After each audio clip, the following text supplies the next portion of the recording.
ಯಾರೋ ಕಿಡಿಗೇಡಿಗಳು ಕಲಬುರಗಿ ನಗರದಲ್ಲಿ ಪಾಕ್ ಧ್ವಜವನ್ನು ಹಾಕಿದ್ದಾರೆ. ಅದು ಏನು ರಸ್ತೆನಲ್ಲಿ ಅಂಟಿಸಿದ್ದಾರೆ, ಸ್ಟಿಕ್ಕರ್ಸ್, ಪಾಕಿಸ್ತಾನ ಧ್ವಜದ ಸ್ಟಿಕ್ಕರ್ಸ್. ಕಲಬುರಗಿ ರಸ್ತೆಯಲ್ಲಿ ಈಗ ಪಾಕಿಸ್ತಾನದ ಧ್ವಜ ಕಂಡು ಬಂದಿದೆ. ರಾತ್ರೋರಾತ್ರಿ ರಸ್ತೆಯಲ್ಲಿ ಯಾರೋ ಬಂದು ಅಂಟಿಸಿದ್ದಾರೆ, ಫ್ಲ್ಯಾಗನ್ನು ಅಂಟಿಸಿದ್ದಾರೆ. ಸಾತ್ ಗುಂಬಜ್ ರಸ್ತೆಯಲ್ಲಿ ಸಾಲಾಗಿ ಧ್ವಜ ಅಂಟಿಸಿರೋದು ಪತ್ತೆಯಾಗಿದೆ. ಕಲಬುರಗಿ ನಗರದ ಸಾತ್ ಗುಂಬಜ್ ರಸ್ತೆ. ಏನು ಪ್ರೇಮನೋ ಪಾಪ, ಕಳಿಸ್ಕೊಡಿ ಅವ್ರನ್ನ ಪಾಕಿಸ್ತಾನಕ್ಕೇನೆ. ಇಲ್ಲಿದ್ಕೊಂಡು ಯಾಕೆ ಪಾಕಿಸ್ತಾನ ಧ್ವಜ ಅಂಟಿಸ್ಬೇಕು? ಅವು ಆ ದೇಶಕ್ಕೆ ಹೋಗ್ಬಿಟ್ರೆ ಆಯ್ತಲ್ಲ, ಅಷ್ಟು ಪ್ರೀತಿ ಇದೆಯಲ್ಲ ಪಾಪ, ಅಷ್ಟೊಂದು ಪ್ರೀತಿ ಅಲ್ವಾ? ಹೋಗಿ ಆ ದೇಶಕ್ಕೆ ಹೋಗಿ ಅಲ್ಲೇ ಜೀವನ ಕಟ್ಕೊಳ್ಳಿ. ಯಾರು ಬೇಡ ಅಂದಿರೋರು, ನಿಮ್ಮನ್ನು ತಡೆಯೋರು ಯಾರೂ ಇಲ್ಲ. ಆದರೆ ನೀವು ಈ ದೇಶದ ಅನ್ನ ತಿಂದು, ಈ ದೇಶದ ನೀರು ಕುಡಿದು, ಈ ದೇಶಕ್ಕೆ ದ್ರೋಹ ಬಗೆಯೋ ಕೆಲಸ ಮಾಡ್ತಿರಲ್ಲ, ನಿಮ್ಗೇನನ್ಬೇಕು? ನಮ್ಮ ದೇಶಕ್ಕೆ ದ್ರೋಹ ಬಗೆದಂಥವ್ರನ್ನ ದೇಶದ್ರೋಹಿಗಳು ಅಂತಂದರೆ ಇನ್ನೇನು ಕರೆಯೋಕ್ಕೆ ಸಾಧ್ಯ ಇಲ್ಲ. ಇವ್ರು ಯಾರು ಅಂಟಿಸಿದ್ದಾರೆ ಇವರೆಲ್ಲ ದೇಶದ್ರೋಹಿಗಳು. ಅದು ಯಾರೋ ಸೆಲೆಬ್ರೇಟ್ ಮಾಡಿದ್ರಂತೆ ಮೊನ್ನೆ ಪಹಲ್ಗಾಮ್ ಅಟ್ಯಾಕನ್ನು, ಯಾರೋ ಕೇಕ್ ಕಟ್ ಮಾಡಿದ್ರಂತೆ, ಅದ್ರ ಜೊತೆಗೆ ಇದು ಸೇರ್ಕೊಳ್ಳುತ್ತೆ ಅಷ್ಟೇ. ಇದರಿಂದ ನೀವೇನೂ ಸಾಧಿಸ್ದಂಗೆ ಆಗಲ್ಲ. ಜನ ಕಾಲಲ್ಲಿ ತುಳ್ಕೊಂಡು ಓಡಾಡ್ತಾರೆ. ಮೊದಲನೇದಾಗಿ ಅದು ಅರ್ಥ ಆಗಬೇಕಾಗಿರೋದು, ರಾಷ್ಟ್ರಧ್ವಜವನ್ನು ನೆಲಕ್ಕೆ ಮುಟ್ಟಿಸಲೇಬಾರ್ದು.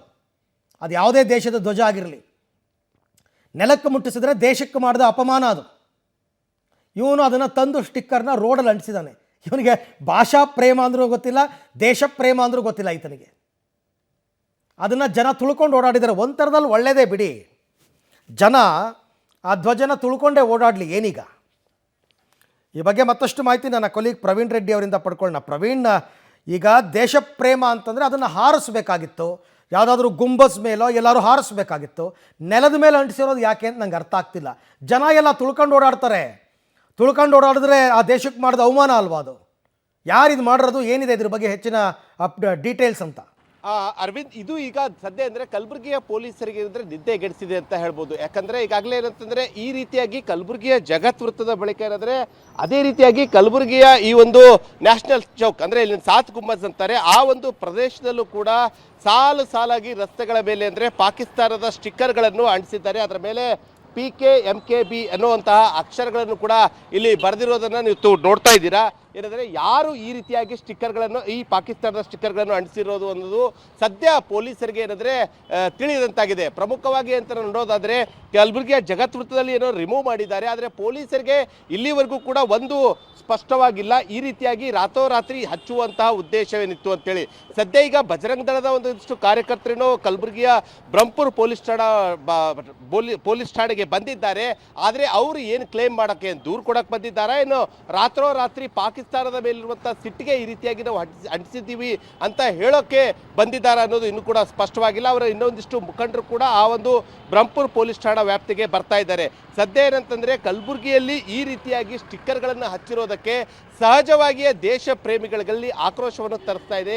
ಈ ರೀತಿಯಾಗಿ ಪಾಕಿಸ್ತಾನದ ಸ್ಟಿಕ್ಕರ್ಗಳನ್ನು ಯಾಕೆ ಹಚ್ಚಿದ್ರು ಅಂತ ಸಹಜವಾಗಿ ಪ್ರತಿಭಟನೆ ಮಾಡೋ ಮೂಲಕ ಸ್ಟಿಕ್ಕರ್ಗಳನ್ನು ಈ ರೀತಿಯಾಗಿ ಬಹಿರಂಗವಾಗಿ ಹಚ್ಚಿದ್ದೇ ಆದರೆ ಜನರಲ್ಲೂ ಕೂಡ ಆಕ್ರೋಶ ಇರ್ತಿತ್ತು. ಸಹಜವಾಗಿಯೇ ಈ ರೀತಿಯಾಗಿ ಅವರೇನು ಹೋರಾಟವನ್ನು ಮಾಡ್ತಾ ಇದ್ರು, ಆ ಹೋರಾಟಕ್ಕೆ ಜನ ಕೂಡ ಬೆಂಬಲವನ್ನು ವ್ಯಕ್ತಪಡಿಸ್ತಾ ಇದ್ರು. ಆದರೆ ರಾತ್ರೋರಾತ್ರಿಯಾಗಿ ಈ ರೀತಿಯಾಗಿ ಸ್ಟಿಕ್ಕರ್ ಹಚ್ಚಿರೋದಕ್ಕೆ ಈಗ ತೀವ್ರ ಆಕ್ರೋಶ ವ್ಯಕ್ತವಾಗ್ತಾ ಇದೆ.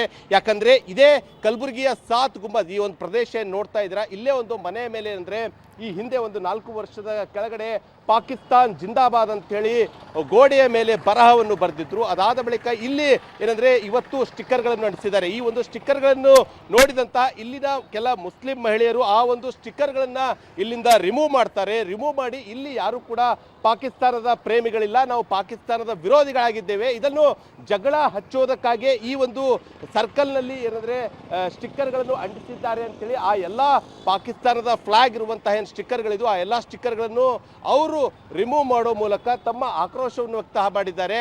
ಆದರೆ ಪದೇ ಆಗಿ ಈ ರೀತಿಯಾಗಿ ಸ್ಟಿಕ್ಕರ್ಗಳನ್ನು ಹಚ್ಚೋದ್ರಿಂದ ಸಹಜವಾಗಿ ಜನರಲ್ಲಿ ಒಂದಿಷ್ಟು ಗೊಂದಲನೂ ಕೂಡ ಆಗ್ತಾ ಇದೆ, ಮತ್ತೆ ಆಕ್ರೋಶ ಕೂಡ ವ್ಯಕ್ತವಾಗ್ತಾ ಇದೆ.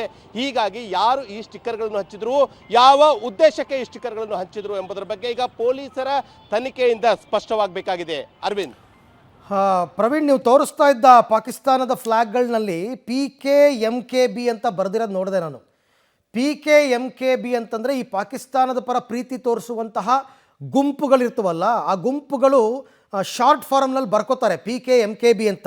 ಪಾಕಿಸ್ತಾನ್ ಕಿ ಮಾ ಕಾ ಬೇಟಾ, ಪಾಕಿಸ್ತಾನ್ ಕಿ ಮಾ ಕಾ ಬೇಟ, ಪಾಕಿಸ್ತಾನ ತಾಯಿಯ ಮಗ ಅಂತನೋ ಏನೋ ಟ್ರೆಂಡಿಂಗಲ್ಲಿದೆ ಈಗೆಲ್ಲ, ಅದೆಲ್ಲ ಎಕ್ಸೆಲ್ ಎಲ್ಲ ಟ್ರೆಂಡಿಂಗಲ್ಲಿ ನಾನು ನೋಡ್ತಾ ಇದ್ದೆ ಜಸ್ಟು. ಸೊ ಆ ಥರ ಯಾರೋ ಕಿಡಿಗೇಡಿಗಳು ಮಾಡಿರೋ ಕೃತ್ಯನ ಅಂತ. ಈಗ ಪೊಲೀಸರ ತನಿಖೆಯಿಂದ ಅದೇ ಸ್ಪಷ್ಟವಾಗಬೇಕಾಗಿದೆ ಅರವಿಂದ್. ಯಾಕಂದ್ರೆ ಪೊಲೀಸರು ಮಾತ್ರ ಅವ್ರಿಗೂ ಕೂಡ ತಲೆ ಕೆಡಿಸಿಕೊಂಡಿದ್ದಾರೆ. ಯಾಕಂದ್ರೆ ಪ್ರಮುಖವಾಗಿ ನಿನ್ನೆ ಹಲವಾರು ಪ್ರತಿಭಟನೆಗಳು ಪಾಕಿಸ್ತಾನದ ವಿರುದ್ಧವಾಗಿ, ಪಾಕಿಸ್ತಾನದ ಮೇಲೆ ಏನಾದರೂ ದಿಟ್ಟ ಕ್ರಮ ಕೇಂದ್ರ ಸರ್ಕಾರ ತೆಗೆದುಕೊಳ್ಳಲೇಬೇಕು ಅಂತ ಹೇಳಿ ಈಗ ಹೋರಾಟವನ್ನು ಹಲವು ಜನ ಮಾಡಿದ್ರು. ಆದರೆ ಈ ರೀತಿಯಾಗಿ ಏನಂದ್ರೆ ಸ್ಟಿಕ್ಕರ್ಗಳನ್ನು ಪೊಲೀಸರಿಗೂ ಕೂಡ ಯಾವುದೇ ರೀತಿಯಾದಂಥ ಮೆಸೇಜ್ ಇಲ್ಲದೆ ಅಂಟಿಸಿದ್ರು. ಇದು ಪಾಕಿಸ್ತಾನದ ಏನು ಸ್ಟಿಕ್ಕರ್ ಇದೆ, ಈ ಸ್ಟಿಕ್ಕರ್ ಅನ್ನ ಅಂಟಿಸಿರೋದಕ್ಕೆ ಈ ಕಡೆ ನೀವು ಹೇಳ್ದಂಗೆ ಏನಂದ್ರೆ PKMKP ಅಂತ ಏನು ಅಕ್ಷರ ಇದೆ, ಆ ಒಂದು ಅಕ್ಷರವನ್ನು ಕೂಡ ತಾವು ದೃಶ್ಯದಲ್ಲೂ ಕೂಡ ನೋಡ್ತಾ ಇದ್ದೀರಾ. ಇದು ಏನಂದ್ರೆ ಪಾಕಿಸ್ತಾನದ ಸ್ಟಿಕ್ಕರ್ನ ಮೇಲ್ಗಡೆ ಬರೆದಿದ್ದಾರೆ. ಕೇವಲ ಪಾಕಿಸ್ತಾನದ ಧ್ವಜವನ್ನು ಅಷ್ಟೇ ಅಲ್ಲದಲೇ ಈ ರೀತಿಯಾಗಿ ಈ PKMKB ಅನ್ನೋ ಅಕ್ಷರಗಳನ್ನು ಯಾಕೆ ಬರೆದಿರು, ಅದರ ಅರ್ಥ ಏನು ಎನ್ನುವುದರ ಬಗ್ಗೆ ಕೂಡ ಇಲ್ಲಿ ಯಾರು ಸ್ಟಿಕ್ಕರ್ಗಳನ್ನು ಅಂಟಿಸಿದ್ದಾರೆ ಎಂಬುದರ ಬಗ್ಗೆ ಸ್ಪಷ್ಟವಾಗಬೇಕಾಗಿದೆ. ಯಾಕಂದ್ರೆ ಪೊಲೀಸರು ಮಾತ್ರ ಇದನ್ನು ಪ್ರಕರಣ ತೀವ್ರವಾಗಿ ಗಂಭೀರವಾಗಿ ತೆಗೆದುಕೊಂಡಿದ್ದಾರೆ. ಈ ರೀತಿಯಾಗಿ ಸ್ಟಿಕ್ಕರ್ಗಳನ್ನು ಅಂಟಿಸೋದ್ರಿಂದ ಬಹುತೇಕವಾಗಿ ಏನಂದ್ರೆ ಗೊಂದಲಗಳು ಸೃಷ್ಟಿಯಾಗುತ್ತೆ. ಅದೇ ರೀತಿಯಾಗಿ ಆಂತರಿಕ ಜಗಳಕ್ಕೂ ಕೂಡ ಇಂತಹ ಒಂದು ಸ್ಟಿಕ್ಕರ್ಗಳು ಕಾರಣವಾಗುವಂಥ ಎಲ್ಲ ಕೂಡ ಚಾನ್ಸಸ್ ಇದೆ. ಹೀಗಾಗಿ ಈ ರೀತಿಯಾಗಿ ಯಾರೇ ಕಿಡಿಗೇಡಿಗಳಾಗಿರ್ಬೋದು ಅಥವಾ ಪಾಕಿಸ್ತಾನದ ಆಕ್ರೋಶ ಇದೆ ಅಂತೇಳಿ ಈ ರೀತಿಯಾಗಿ ರಾತ್ರೋರಾತ್ರಿ ಹಚ್ಚಿರೋದಾಗಿರ್ಬೋದು, ಎಲ್ಲವೂ ಕೂಡ ತಪ್ಪು ಅಂತಾನೆ ಹೇಳ್ಬೋದು ಅರವಿಂದ್. ಒಂದು ವೇಳೆ ಹಾಗೇನಾದರೂ ಅವರು ಪಾಕಿಸ್ತಾನದ ಮೇಲೆ ಏನಂದ್ರೆ ಆಕ್ರೋಶ ವ್ಯಕ್ತಪಡಿಸೋದಾದ್ರೆ ಖುದ್ದು ಏನಂದ್ರೆ ಪೊಲೀಸರಿಂದ ಅನುಮತಿ ಪಡೆದು ಈ ರೀತಿಯಾದಂತಹ ಸ್ಟಿಕ್ಕರ್ಗಳನ್ನು ಅಂಟಿಸಬಹುದಾಗಿತ್ತು. ಆದರೆ ರಾತ್ರೋರಾತ್ರಿಯಾಗಿ ಈ ರೀತಿಯಾಗಿ ಸ್ಟಿಕ್ಕರ್ಗಳನ್ನು ಹಂಚಿರೋದ್ರಿಂದ ಸಹಜವಾಗಿ ಒಂದು ಕಡೆ ಪಾಕಿಸ್ತಾನ್ ಭಾರತ ಒಂದು ಕಡೆ ಇನ್ನೇನು ವಾರ್ ಡಿಕ್ಲೇರ್ ಆಗುವಂತ ಹಂತದಲ್ಲಿದೆ. ಅಂತ ಸಂದರ್ಭದಲ್ಲಿ ಈ ರೀತಿಯಾಗಿ ರಾತ್ರೋರಾತ್ರಿಯಾಗಿ ಸ್ಟಿಕ್ಕರ್ಗಳನ್ನು ಹಂಚಿರೋದು ಸಹಜವಾಗಿಯೇ ದೇಶ ಪ್ರೇಮಿಗಳಿಗೆ ಒಂದು ಆಕ್ರೋಶಕ್ಕೆ ಕಾರಣವಾಗಿದೆ. ಸದ್ಯ ಈಗ ಪೊಲೀಸರು ಯಾವ ರೀತಿಯಾದಂತಹ ಕ್ರಮಗಳನ್ನು ತೆಗೆದುಕೊಳ್ತಾರೆ, ಈ ಒಂದು ಸ್ಟಿಕ್ಕರ್ಗಳನ್ನು ನಾವೇ ಅಂಟಿಸಿದ್ದು ಅಂತೇಳಿ ಯಾರಾದರೂ ಮುಂದೆ ಬಂದು ಕ್ಲೇಮ್ ಮಾಡ್ಕೊಳ್ತಾರಾ ಎಂಬುದು ಕಾದೋಡ್ಬೇಕಾಗಿದೆ. ಒಂದು ವೇಳೆ ಯಾರು ಕ್ಲೇಮ್ ಮಾಡ್ಕೊಳ್ಳದೇ ಇದ್ರೆ ದೇಶ ದ್ರೋಹಿಗಳು ಯಾರು ಈ ಸ್ಟಿಕ್ಕರ್ಗಳನ್ನು ಅಂಟಿಸಿದ್ದಾರೆ ಎಂಬುದರ ಬಗ್ಗೆ ಪೊಲೀಸರು ತನಿಖೆ ಮಾಡಿ ಹೆಡೆಮುರಿ ಕಟ್ಟುವಂತ ಕೆಲಸಕ್ಕೆ ಮುಂದಾಗಬೇಕಾಗಿದೆ. Right, thank you. ತಮ್ಮೆಲ್ಲ ಮಾಹಿತಿಗೆ ಧನ್ಯವಾದ.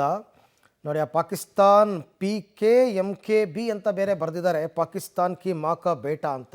ನೀವು ಇಲ್ಲೇ ಹಾಕಿದ್ದೀರಾ ಅಂತ ನನಗೆ ಪ್ರಶ್ನೆ. ಆ ತಾಯಿಯ ಮಗ ನಾನು ಅಂತ ಇಲ್ಲಿದ್ಕೊಂಡೇನು ಹೇಳ್ತೀರಾ? ಹೋಗಿ ಅಲ್ಲಿಗೆ. ಅದಕ್ಕಿಂತ ಮುಂಚೆ ನಮ್ಮ ಪೊಲೀಸರು ಮೊದಲು ಅವ್ರನ್ನ ಹೆಡೆಮುರಿ ಕಟ್ಟಿ ಕೆಲಸಗಳು ಮಾಡಬೇಕು ಒಂದಷ್ಟು.